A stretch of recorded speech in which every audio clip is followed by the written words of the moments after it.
Hey, this is Phil Denfeld, and it's your Friday video update. So, first video update of the new year, I believe. Was out of town for a week, enjoying some sun in the islands, and then with big snow, kind of got delayed there. So, back to the regular schedule, hopefully. Good news is interest rates are really doing well. The bond market is at the highest level it's been since October 28th of last year, which means a high bond market means lower interest rates.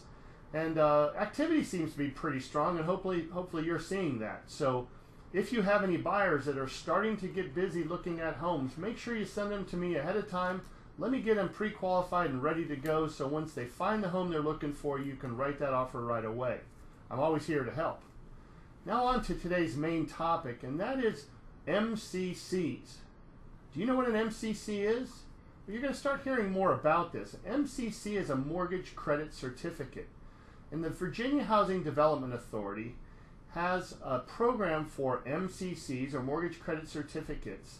And what that does is it allows a first-time home buyer buying a principal residence who meets the income and sales price limits for VHDA to get this credit or this certificate to allow for a credit on their taxes for the entire time they own their home.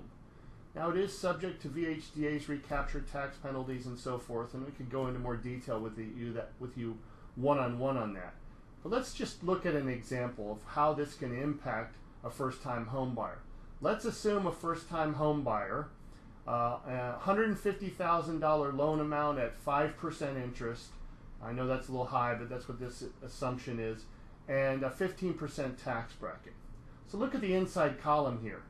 Without a mortgage credit certificate, that home buyer pays $7,200 in interest in a year.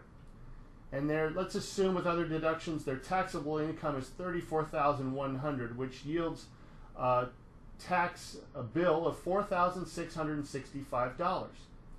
They have to pay, there's no mortgage credit certificate, so they owe $4,665. Let's assume they had $5,300 withheld from their paycheck throughout the year for federal taxes, and therefore they get a $635 tax refund. Now let's look what happens when you have a mortgage credit certificate. What a mortgage credit certificate does is it allows the borrower to take 20% of the mortgage interest they paid on their home each year and take it as a direct credit to their taxes owed. So let's look at this example. In that same example where they would have had $7,200 of interest deduction, they take 20% of it and set it aside and only claim $5,760 as their mortgage interest deduction. That means a taxable income, in this case, of $35,540, which yields a tax bill at 15% tax bracket of $4,875. So right here, not looking so good, is it? However, now you get to apply the other 20% of mortgage interest that they paid as a direct credit against that tax bill, which lowers their federal income tax owed down to $3,435. If they had the same $5,300 in income tax withheld during the year, they now would receive a $1,865 income tax refund. I got to tell you, that's not a bad deal. So this is something you're going to start hearing more about. VHDA is going to start doing more advertising, and you'll probably hear it in the real estate circles because they're going to make a big push for this. The good news is this does not have to be only used using a VHDA loan. It can be used on a regular conventional loan as long as the borrower does meet all the VHDA eligibility requirements.